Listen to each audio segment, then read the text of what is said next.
Good evening, everybody. Welcome along to your Monday night women's pod here on the Rebel Network. I'm joined this evening by Car. Car, good evening. Good evening. How are we? I'm very well, thank you. And Alan, how are you? I'm not too bad, thanks. Not too bad.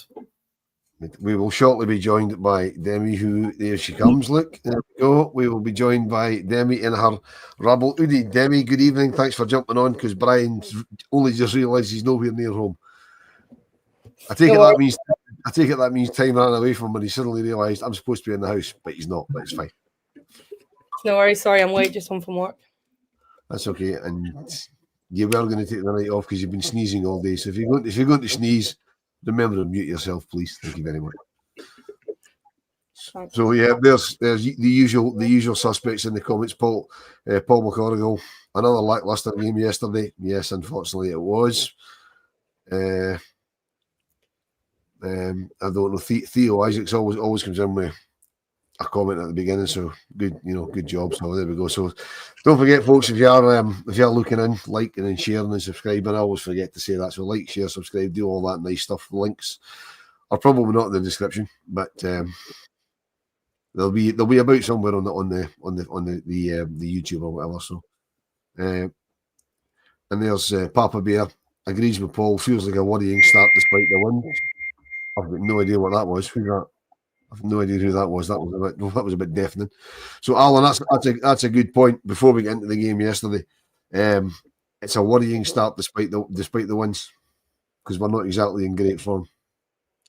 No, but I fully lay the blame on that, but to the club, because no appointing Lion Crichton to 2 weeks before the season started was suicide to our chances. Definitely makes Lion Crichton the manager coming in at the worst possible time, for this club, for the women's side, certainly. I think she's very much up against it to start with. It's her first job. She's come in when the team's been used to playing one way for the last couple of seasons and then wants to change it. And she's only starting 2 weeks before the season. We've seen the other teams in the league do a lot of business, a lot of good business done in the league. And our squad's been decimated with a lot of departures, so I think we're up against it. We see the numbers, we see the lack of numbers on the bench, and it's not been an overwhelming start to the season, but we're getting some points on the board. That might be crucial come end of the season. Yeah, and Paul Robertson in the comments, Paul, I agree with you for the men's team. 4 points in 4 matches is total shy, but this is a women's pod, so we won't be speaking about that. That'll be on later on. I'm not quite sure what Martin's doing with the pods tonight. He was talking about starting a bit later because we're doing the transfer deadline day show later, so I'm trying to get clarification of the time, so hopefully we'll have that for you before we finish. Alan makes a good point, with Leanne only coming in sort of 2 weeks from the start of the season. She really had. She was really behind the 8 ball right at the start. And okay, I know the window for the women doesn't shut till next Tuesday, but we're going to have to do a hell of a lot of business.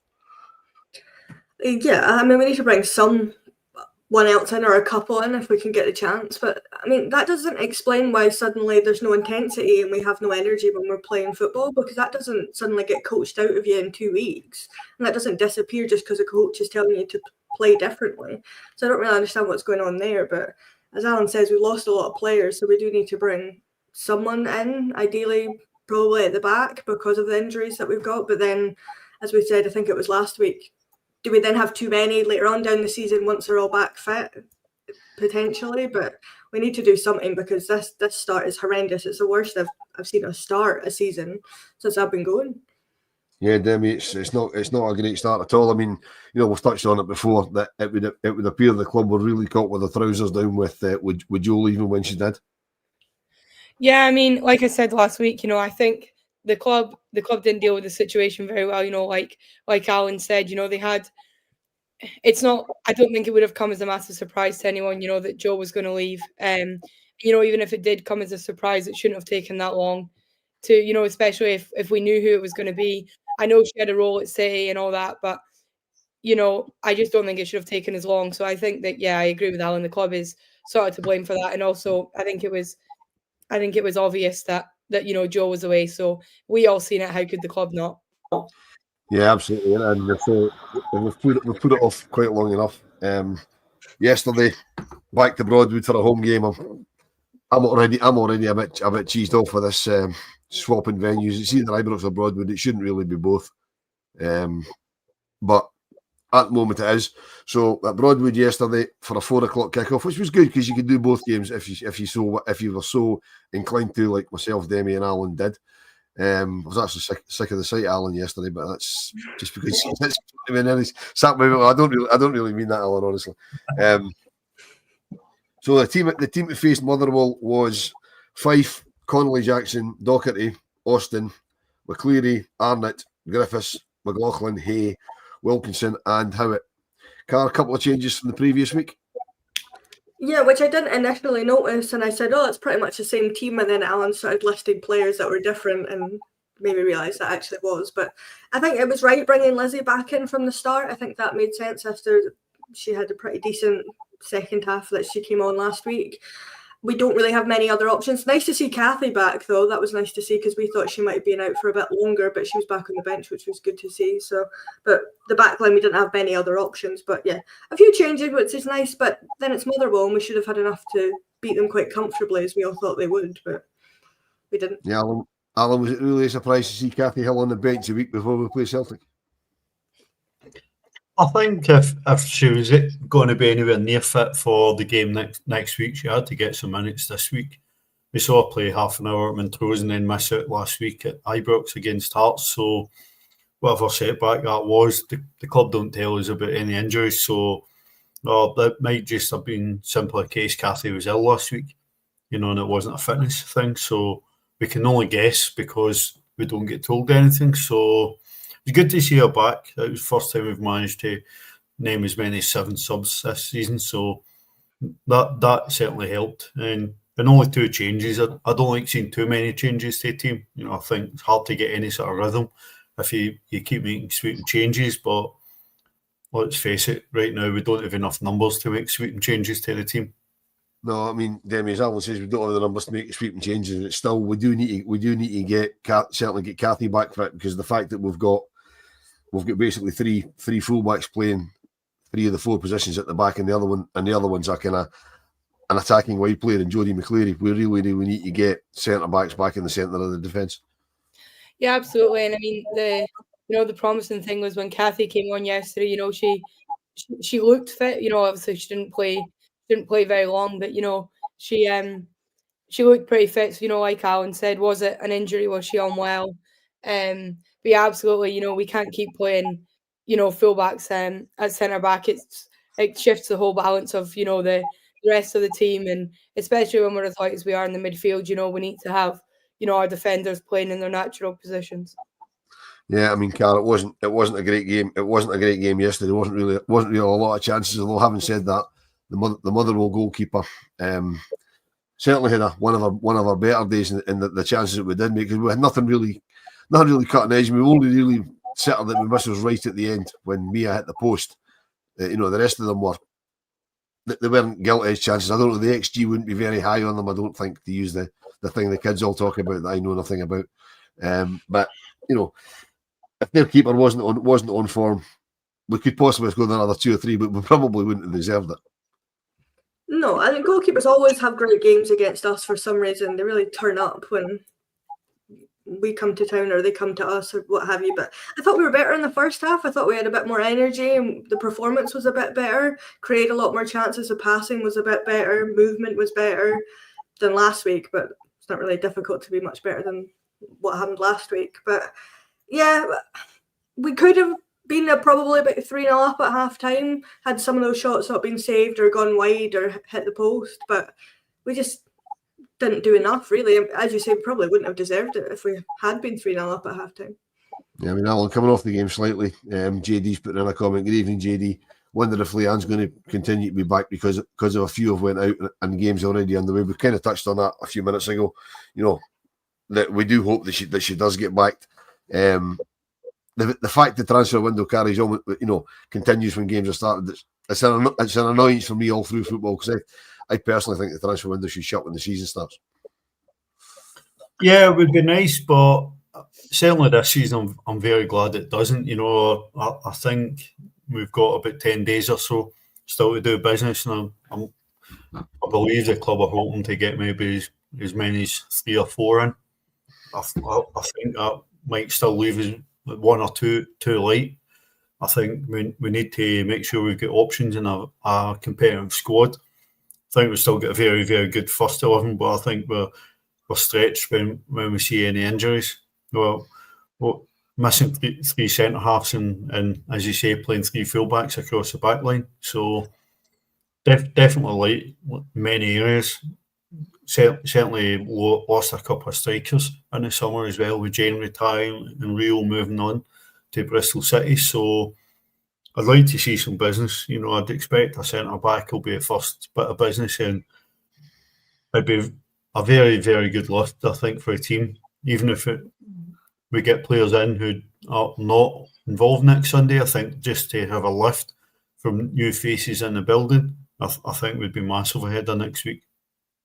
Yeah, I mean, Demi, Alan's right. We do need to bring in players, but my concern is if we bring in a centre back and then the 3 injured ones get fit, we're going to end up with centre backs that we can't use because we can have too many on the books.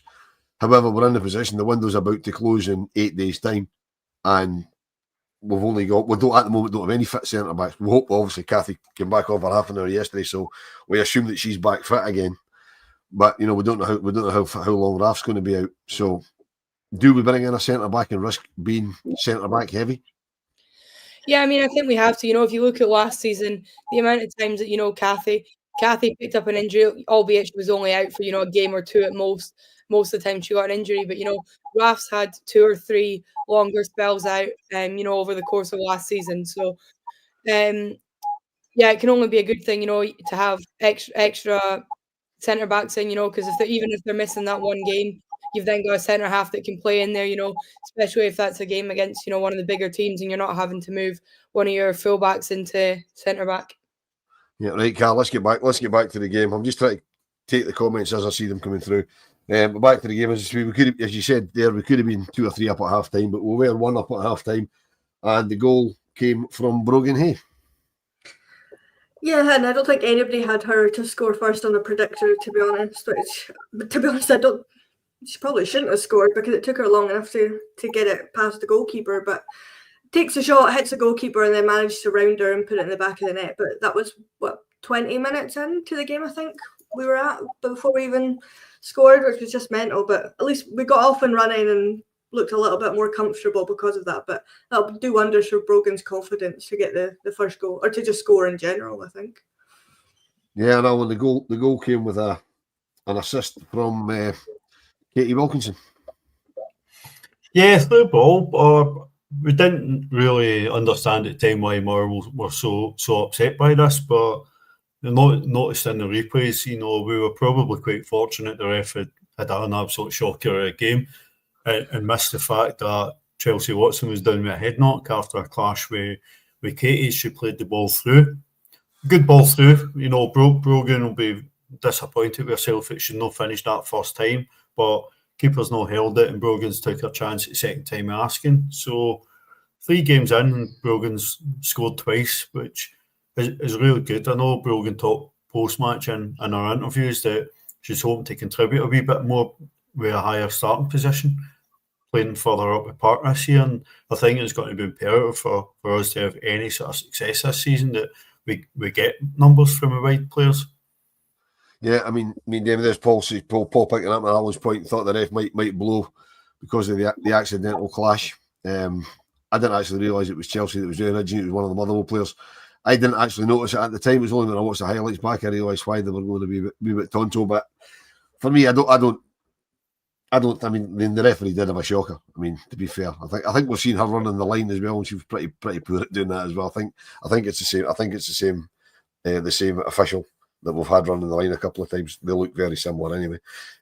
But yeah, another referee may well have stopped it for a because a player went down. But Brogan eventually put the ball in. She should really have scored first time, but as Carl says, at least she was there to put in the rebound.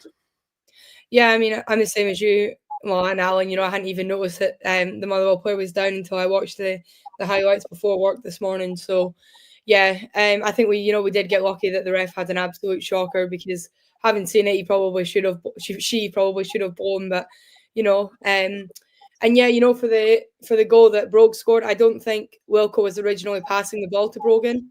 I think she was going for Kirsty. I haven't seen it. I watched the highlights twice this morning.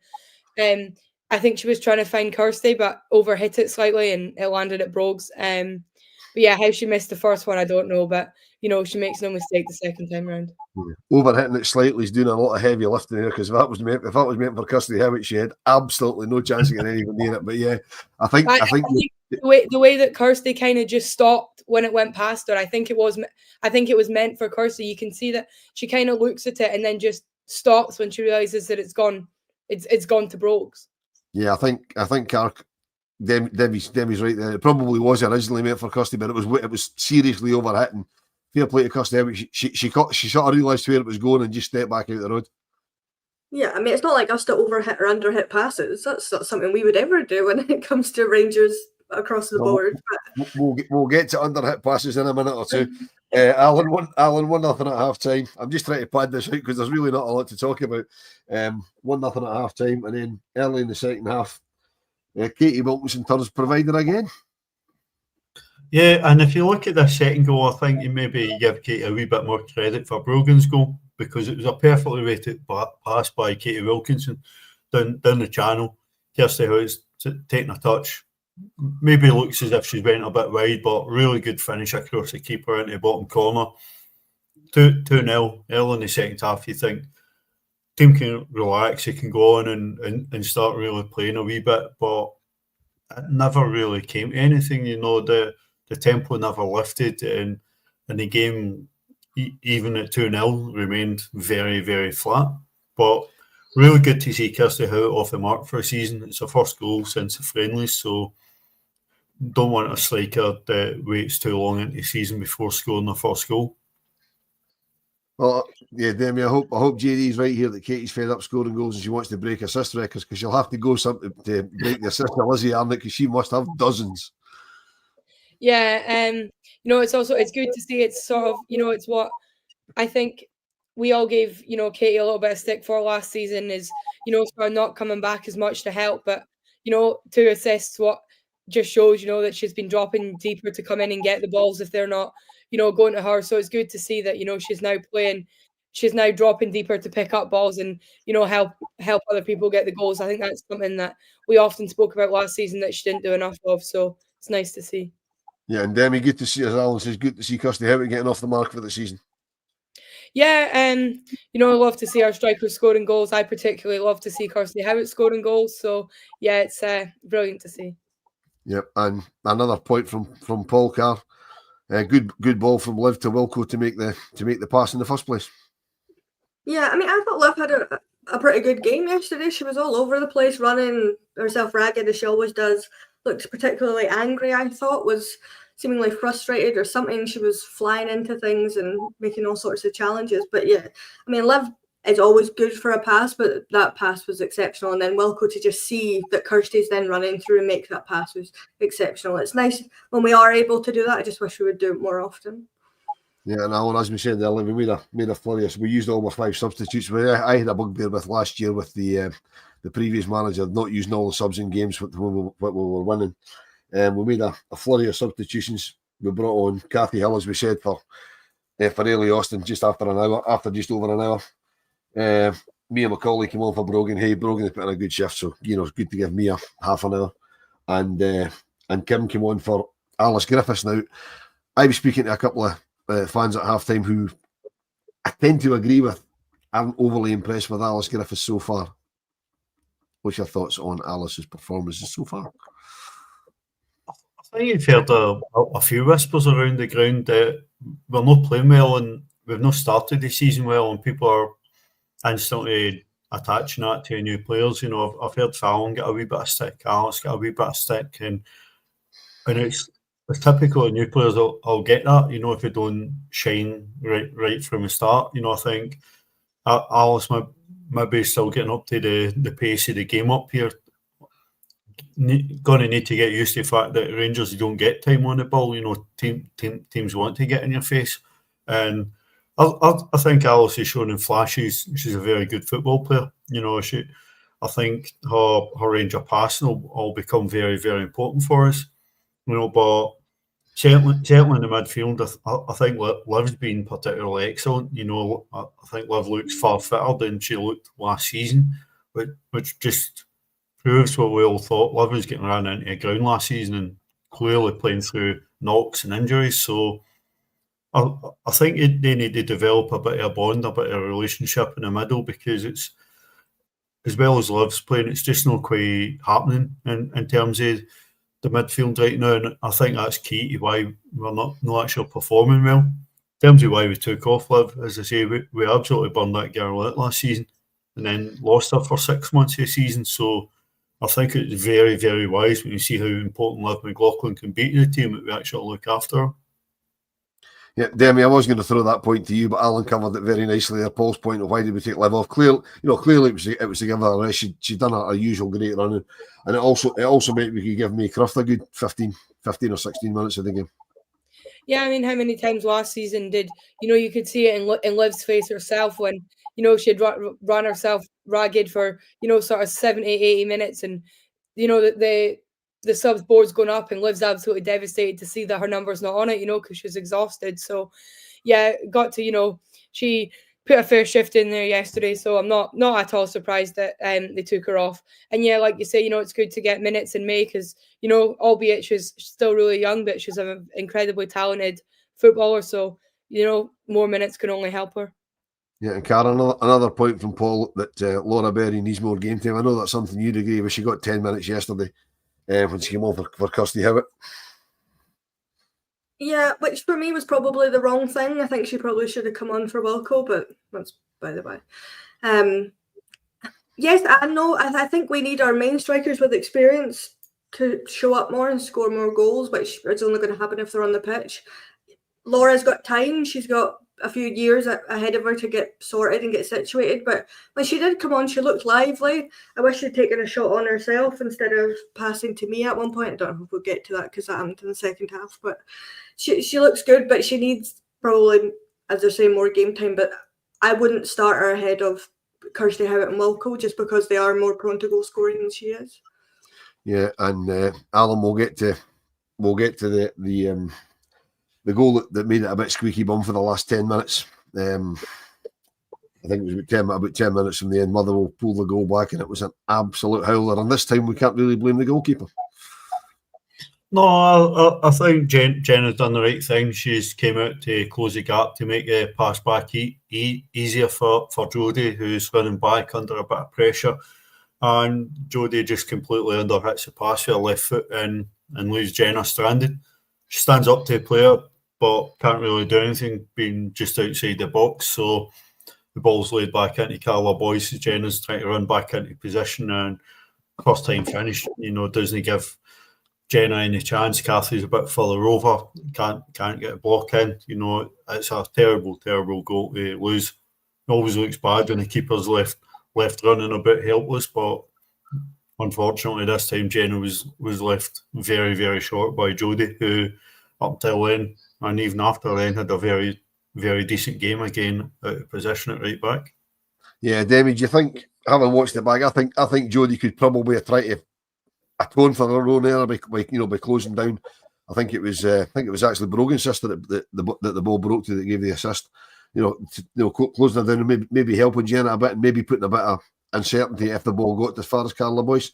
Do you think Jodie could possibly work back rather than just sort of going, "Oh shit, what have I done?" I mean, you could sort of see it on her face. I think, well, obviously, I didn't see the goal live. I was at the toilet and I was watching the highlights this morning, and I was like, Motherwell scored, and I'd totally forgotten that it even happened because I missed it in live time. But having watching the highlights this morning, you could almost see it in Jode's face. She was gutted and she thought about running, but I think it was one of those. It would have, even if she had, I think it would have been a pointless effort. There was a significant difference between the two of them. So yeah, I think you could see she thought about it, but I don't think that there would have been any point of her making the run to try and. Yeah. So what you're saying is you fundamentally disagree with your dad, but that's okay. It's not the first time. That's okay. So, Carl, we'll throw Papa Bear's point to you. Do you think switching pitches game to game leads to something like Jodie's underpass? I mean, potentially, because I think Broadwood is a little bit stickier than Ibrox, so potentially she just got used to the ball moving the way that it did, and they train, I believe, on grass, or they switch between kind of both, so potentially, but I think it's just Jodie's just not got enough on it, and it's ended up the way that it has. But I think as the season goes on, that could become an issue if we are switching back and forth, that they get used to Ibrox, say we play a handful of games there, and then we go back to Broadwood where it's more sticky and the ball doesn't bounce and roll the same way as Ibrox does. And Alan, while we're talking about sticky synthetic pitches, Sunday, 3:05, because there's some alarm thing going through your phone at 3 o'clock, so they've delayed the kickoff 5 minutes. We head across to Hamilton to play that other lot in the first Old Firm game of the season. We do, and we're obviously just getting past the fact that we're very lucky to be going into next Sunday with our captain available for selection. Oh, of course, I completely forgot about that. I'm sorry, go and hit us with that. I completely forgot about that. So ball breaks through, a couple of minutes to go in the game, and the Motherwell striker, but one of the subs, I believe, I don't remember who it was, got behind their defence, and you could clearly see was pulled back by Nick and impeded, which the referee has to see it. The linesman would have a more than decent angle to view that. We would be absolutely apoplectic if we did not get that decision, if it was at the other end. It was, we only got one look at it in the ground, but, a number of messages for different people watching on TV saying it was a clear red card.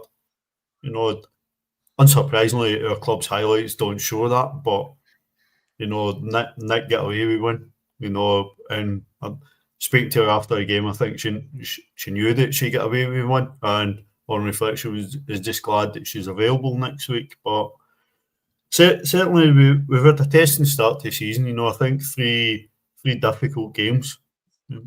Everybody just assuming you'll just go and roll over part-time teams, but two very well organised part-time teams in Montrose and Motherwell, and a very, very well developing Hearts team. So it's been a totally different start to what we had last season, and those on the other side of the city, or on the other side of Lanarkshire, as it happens to be in the women's game, they've had the sort of start to the season we had last season. So a very interesting game, but we certainly need to raise our levels quite a bit in the next 7 days.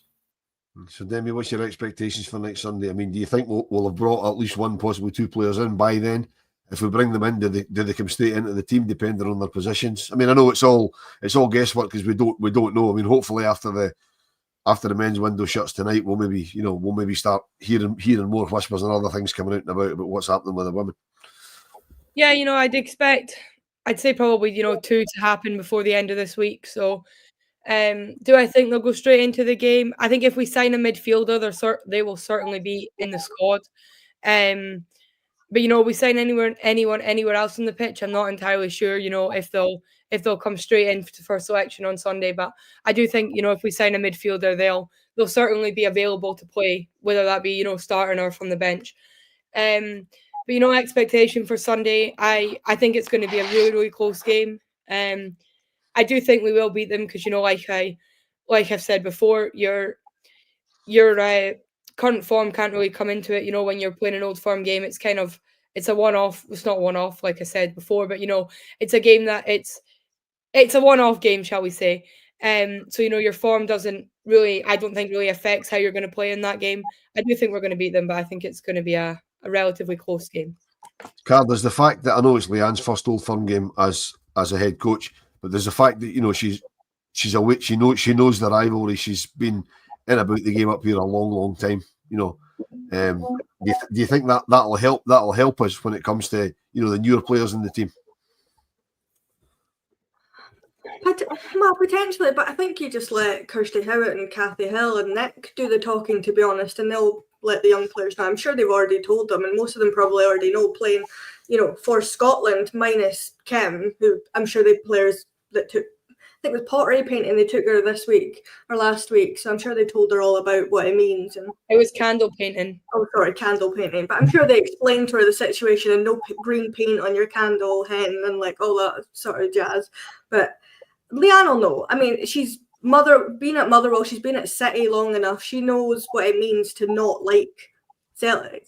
So regardless if it's us or it's City or who it is, she'll know what it means and what she has to do. And I think she'll know that she's maybe got not the best start to the season, so she needs to pull something out of the bag or the fans might quickly turn on her. I don't think as quickly as has happened in the men's team right enough, but it could potentially get that way if we don't get off to a flyer and potentially score early and settle things down.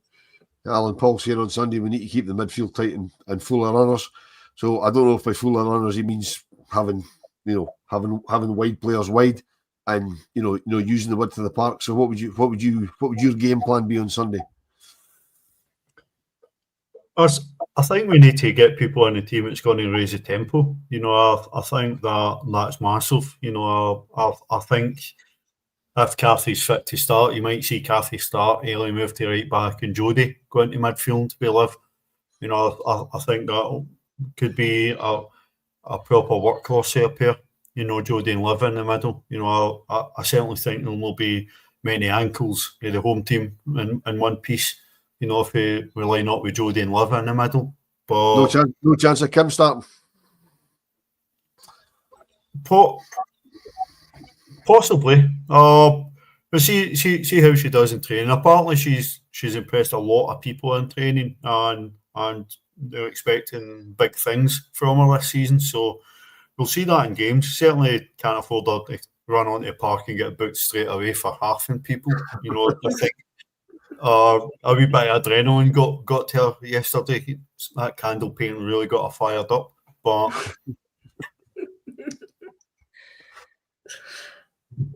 my bad. Come on then, while you're composing yourselves, Paul's asking Demi, would you have Camille Lefay in the midfield on Sunday? Obviously, remembering, of course, we can only have 11 players on the park. So we can't just say, yeah, we'll have everybody playing. Is that how many play a football game? Thanks for clarifying that. Way.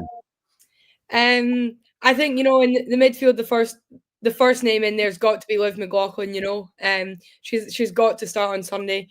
I do expect it to be Liv and Camille in the middle on Sunday. So yeah, I mean, I would expect to see Camille starting in there, but then she didn't get any minutes yesterday. So, was there a deeper reason for that, or were they simply just keeping her for next week? I'm unsure, but if it was up to me, it would be Camille and Liv in the midfield on Sunday. JD, she's a fully grown adult. She lives in her own flat. So, and to be perfectly honest, I'm scared of her. So I certainly won't be grounded on. She doesn't watch TV anyway, so there's no point in taking the TV off her. Take her phone away from her. That would probably okay. You watch Emmerdale. I mean, wow. Get me. Car Emmerdale, yes or no?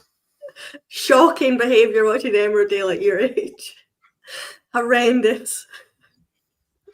And Carl, there's Papa Bear put in a comment earlier on as well that it might be my wider club apathy, but he's not sure about Leanne. He hopes he's wrong, as he needs something positive in his Rangers life. So, what do you think? How do you think Leanne starts being? I mean, we just said minutes ago that she's not had the greatest of starts. Has it been okay? Has it been? Obviously, it could be better, but what do you think of Leanne's start to her time with us?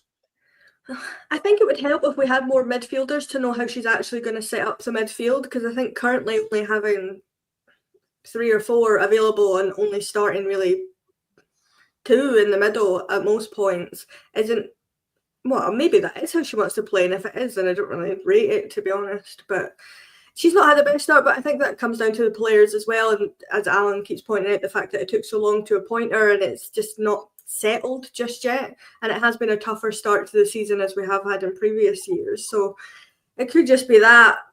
I don't know.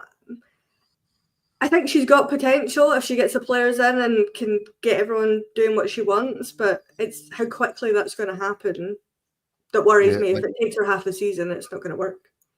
And a couple of things from Tess. Tess Ross coming back. She did an operation during the close season, so we don't think she's too far away, but we need her back in a hurry. And Alan, a simple answer to that is no. Yeah, I'd be surprised if we saw Sarah back in the team this calendar year. Start of the year, she suffered an ACL injury, so it tends to be around about a year in terms of recovery and various different operations. So I'd certainly like to see Sarah Ewan's backing off or something, but I think it'll be a wee while before we see that. Right, Demi, another comment from Paul. Paul's always really good. He threw this one in right at the start of the show, so I've kept it for just now. He asked it to me, but I'm the host, so I don't need to answer it. Where do you think we need to strengthen, even with the players coming back? I think we 100%. We need to strengthen in our strikers. We've got two really good strikers, like two really good what's the word, like starting 11 strikers in Wilco and Kirsty. But I think we need another. Obviously, we've got Laura Berry, but I think we need another one in there to match sort of the goals that we had last season. Midfield as well. I still think after losing both Chelsea and any were still a bit light in there. So maybe one more midfielder, and then like you say, a couple, maybe a defender or two. Carl, do you agree? Disagree? Well, considering Demi's just listed the entirety of the pitch, I don't. She's probably right, but I don't think we can afford to bring in that many players across the entire. It's only four.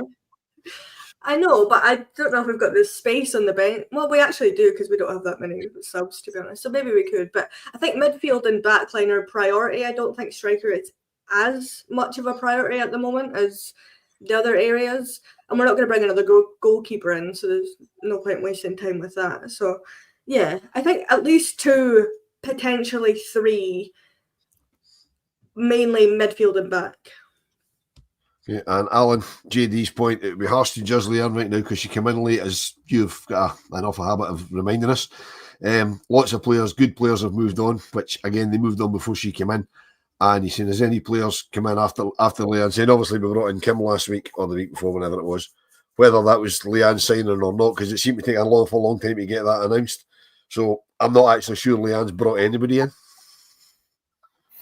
No, but I'm also not sure how much Leanne might have been involved before she was announced. So we don't know. We've certainly seen within the club, people seem to be getting involved before they officially start. So, that's not had so much success so far. But listen, Leanne, as I say, has come into a really, really tough spot. Probably the most poison chalice appointment the women's team have ever had.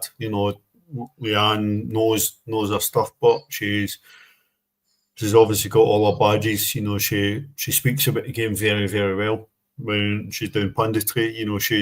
She knows how to win as a player, so how she can apply all of that knowledge, all of that sort of learning as a coach and impart that on the players. I think she could possibly I'll make a prediction. She'll take a gamble with the team selection, and Katie Wilkinson won't start on Sunday. I think we might start with Mia in the 10 behind Kirsty Howitt. And it goes back to talking about the energy in the legs and the tempo. There's a bold prediction. So everybody does a predictor league, get Katie Wilkinson to score first.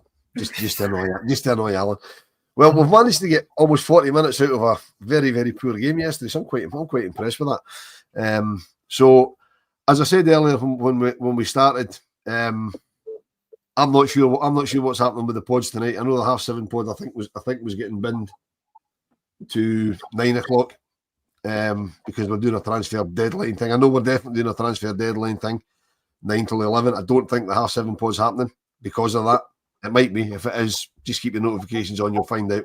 But I don't think it is because Martin suggested it and never came back and clarified it in the group chat. So, and I can't get hold of him on the phone, so I don't really know what he's doing. So that's.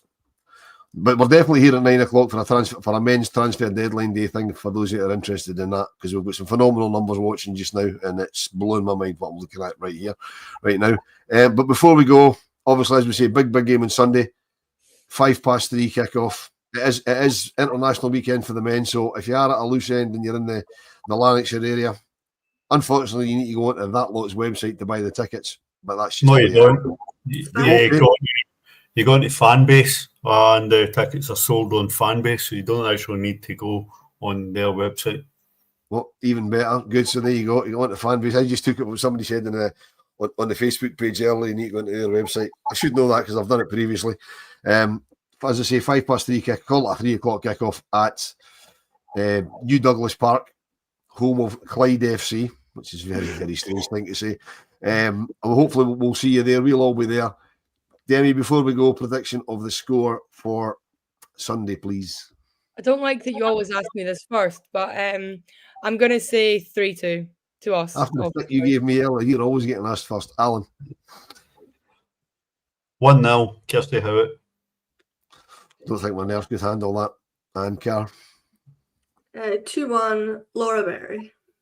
I'm going to go 2-0. I didn't ask for a first goal scorer, but I'm going to go 2-0, and I'm going to trot out my my first goal scorer from last season and say Liv McLaughlin is going to open the scoring.